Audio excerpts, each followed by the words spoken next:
आपकी अदालत में अगला इल्जाम। आपकी अदालत में बागेश्वर धाम के प्रमुख धीरेन्द्र कृष्ण शास्त्री पर इल्जाम है कि ये दुष्प्रचार करवाते हैं। देखिए, एक उदाहरण मैं आपको देना चाहता हूं।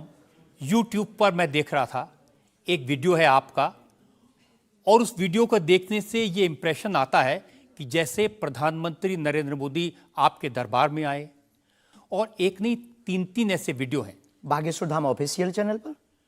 अब आपके समर्थकों ने बनाया, मैं आपको दिखा देता हूं, आप उनके बताइए लिए कि वो आपका है क्या अच्छा। नहीं। बागेश्वर धाम सरकार पहुंचे पीएम मोदी, तो क्या मोदी जी भी बागेश्वर धाम सरकार के भक्त हो गए हैं? आए दिन बागेश्वर सरकार के पास नेताओं की भीड़ लगी रहती है, जिसमें प्रधानमंत्री नरेंद्र मोदी जी का नाम भी शामिल है, जो कुछ दिन पहले ही बागेश्वर धाम सरकार के दर्शन करने पहुंचे थे। और कहा जाता है कि कुछ दिन पहले नरेंद्र मोदी जी भी बागेश्वर धाम सरकार से अपनी अर्जी लगवाने आए थे। तो आइए सुनते हैं स्वयं पंडित धीरेन्द्र शास्त्री से।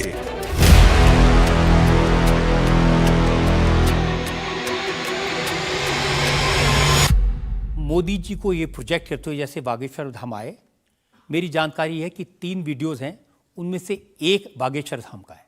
बागेश्वर धाम के ऑफिशियल चैनल से कभी हो ही नहीं सकता है, न ऐसी भूल हो सकती है, क्योंकि हमने कभी ऐसी इजाज़त नहीं दी। ये बहुत बड़ी गलतियां हैं। टीआरपी के चक्कर में रोज तो लोग हमारी शादी करवा देते हैं यूट्यूब पर। आपने सिर्फ ये भर देखा, ये भी तो देखिए कि हर बार हमारी लड़की बदल दी जाती है। हैप्पी बर्थडे कहीं ये कह दिया जाता है। एक ने न्यूज डाली थी, बागेश्वर सरकार 23 तारीख को परिणय सूत्र में बंधेंगे।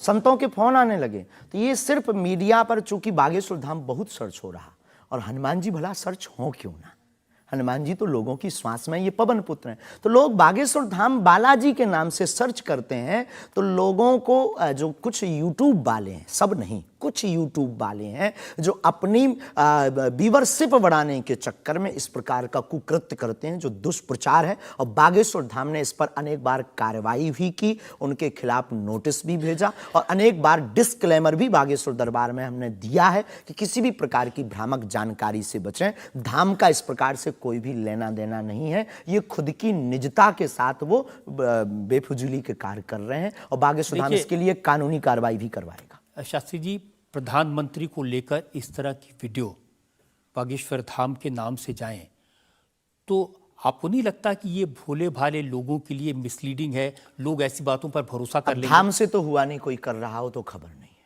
पर कर रहा जो उसके खिलाफ कानूनी कार्रवाई। अगर आपके नाम पे भी कोई कर रहा है तो भी आपको कोई एक्शन लेना चाहिए। आपने कुछ कार्रवाई की है? हाँ, अनेक बार नोटिस भी भिजवाया है, अनेक बार कितने चैनलों को बंद करवाया है। जो कई बार कोई खान के खिलाफ कर देते थे हमारे लिए, कई बार कोई धमकी डाल दे। बागेश्वर धाम पहुंचे जेल, अब वो ऐसी हथकड़ी हो, वो पुलिस अगल बगल लगा देते थे।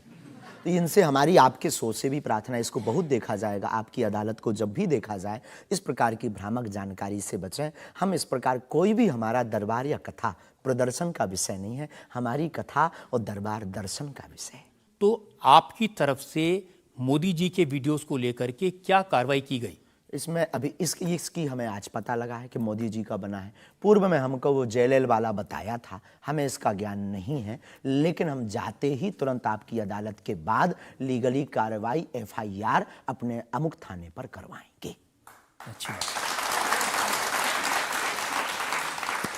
इसके अलावा और भी बहुत सारे वीडियोस हैं। देवेंद्र फडणवीस का है, मनोज तिवारी का है। ये तो आए थे। ये भी फर्जी वीडियो है कि अरे नहीं, ये तो आए थे, इनके मत करवा दियो ना ना ना, ना। देवेंद्र फडणवीस जी भी आए थे, मनोज तिवारी हमारे बहुत प्रिय शिष्य हैं, वो भी आए थे, और बहुत आए हैं, पर मोदी जी नहीं आए हैं।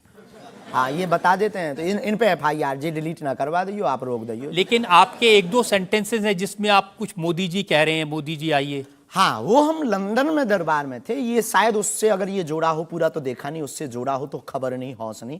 मोदी जी वो जहाँ लंदन में राम कथा हम कर रहे थे, तो श्री राम मंदिर के, सनातन मंदिर के जो प्रमुख हैं वो एक मोदी जी हैं, और वो भी गुजराती हैं।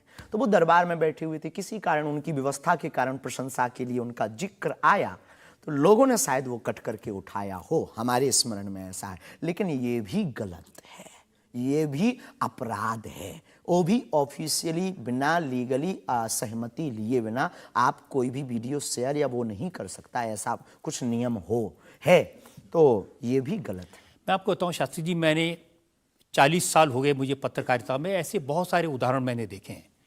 चंद्रा स्वामी का उदाहरण देखा था, वो नरसिम्हा राव के साथ उनकी तस्वीरें, राजीव गांधी के साथ उनकी तस्वीरें, जॉन मैकेंद्रो के साथ तस्वीरें, लिज टेलर के साथ, ये अंतर्राष्ट्रीय ख्याति प्राप्त लोग हैं और वो ये तस्वीरें दिखाकर अपनी दुकान चलाते थे और वाकई में जो दुनिया के बड़े बड़े लीडर्स थे उनसे उनकी पहचान थी। ब्रुनई के सुल्तान उनके शिष्य बन गए थे इसी वजह से। अफ्रीकन कंट्रीज़ के प्रेसिडेंट थे मोबुतू, वो उनके शिष्य बन गए थे। हमारा कभी भी भाव कोई आवे सब सम्मानीय है।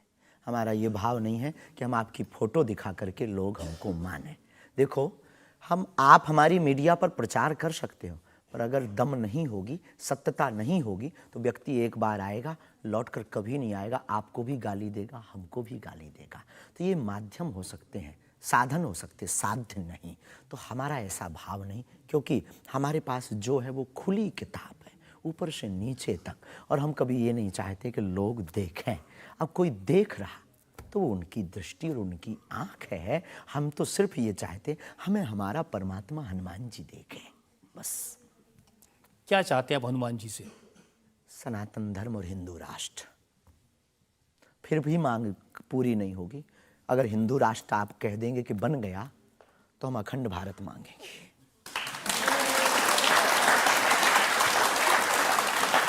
अगर वाकई में आपको भरोसा है कि बजरंगबली ऐसी इच्छाओं को पूरा कर सकते हैं, करते हैं, हमारी तो तो कर रहे हैं। स्केल थोड़ा बढ़ाइए ना, उनसे कहिए कि पुतिन को समझाएं कि यूक्रेन से अपनी सेना वापस ले ले। आइए, ये तो अंतर्राष्ट्रीय, क्योंकि उससे जो यूक्रेन क्रिश्चियन मुल्क है उनको पता चलेगा कि सनातन धर्म की शक्ति कितनी है। हम अपनी तरफ से प्रतिदिन विश्व में कल्याण हो, विश्व में शांति हो, ये अर्जी लगाते हैं। और हनुमान जी ने रावण को भी समझाया था, मान जा, भगवान है, वापस कर दो जानकी माता को। लेकिन जिसकी आ गई हो तो हनुमान जी की बातें उसे नहीं भाती हैं। गुरु के नाते हमने भी प्रार्थना की। अब किसी की आ गई, हम जो बताने, हमारे पास लोग आते, महाराज जी हम मर ना जाएं। अब उसको क्या कहें कि जो बता रहा उसे भी मरना है? हद हो गई। तो पागलों जैसी बात करते मेरे पागल। लेकिन हम श्रीमान जी बड़ी विनम्रता पूर्वक कहें कि अगर आपको लगता है तो आपको अर्जी लगाने एक बार बागेश्वर धाम। नहीं, ये अर्जियां लगाने का काम तो आपका है, मेरा नहीं है।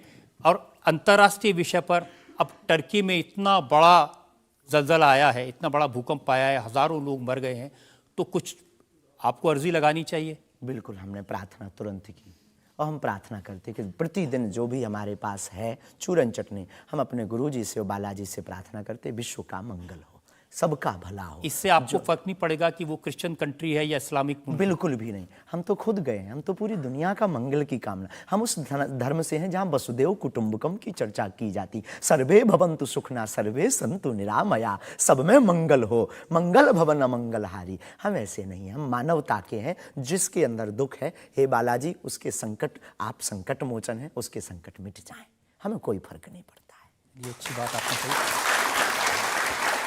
आज हमने मुकदमा चलाया बागेश्वर धाम के प्रमुख धीरेन्द्र कृष्ण शास्त्री पर। हमने उनसे पूछा उनके चमत्कारों के बारे में, उनके प्रवचनों के बारे में, उनके धमकी भरे बयानों के बारे में, उनके स्टंट्स के बारे में और उनको लेकर सोशल मीडिया में चल रहे मिसलीडिंग वीडियोस के बारे में। अब वक्त है आपकी अदालत में आज के जज विनोद अग्निहोत्री के फैसले का। बागेश्वर धाम के प्रमुख आचार्य श्री धीरेन्द्र शास्त्री पर लगे सभी आरोपों और उनके जवाब सुनने के बाद अदालत इस निष्कर्ष पर पहुंची है कि ऋषि और संत परंपरा वाले इस देश में उन्हें भी अपने विचार लोगों तक पहुंचाने का अधिकार है। लेकिन जिस तरह धर्म के नाम पर पाखंड और धोखाधड़ी भी होती है, इसलिए श्री शास्त्री को बहुत सावधान रहने की आवश्यकता है। अदालत तमाम इल्जामों से श्री धीरेन्द्र शास्त्री को बाइज्जत बरी करते हुए निर्देश देती है कि बागेश्वर धाम बालाजी सरकार श्री हनुमान जी की कृपा से उन्हें यदि कोई सिद्धि और प्रसिद्धि मिली है तो उसका उपयोग लोक कल्याण और समाज की नैतिक आध्यात्मिक उन्नति के लिए करें और देश समाज में प्रेम, शांति, सद्भाव का वातावरण बनाने में सहायक हों। शास्त्री युवा हैं, इसलिए उनमें जोश स्वाभाविक है, परंतु जोश के साथ साथ होश भी अत्यंत आवश्यक है। अदालत अपेक्षा करती है कि उनकी वाणी में संयम, करुणा और क्षमा से अभिभूत रहेगी। आशा है कि धीरेन्द्र कृष्ण शास्त्री सनातन धर्म के इन्हीं शाश्वत मूल्यों के साथ भारतीय संत परंपरा को आगे बढ़ाते रहेंगे।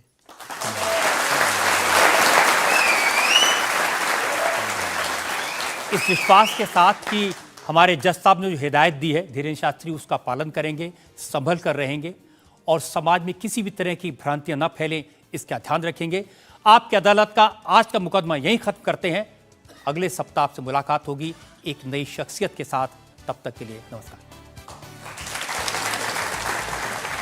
इंडिया टीवी हर वक्त हर जगह डाउनलोड करने के लिए सर्च करें India TV news Google play store या ऐप स्टोर पर।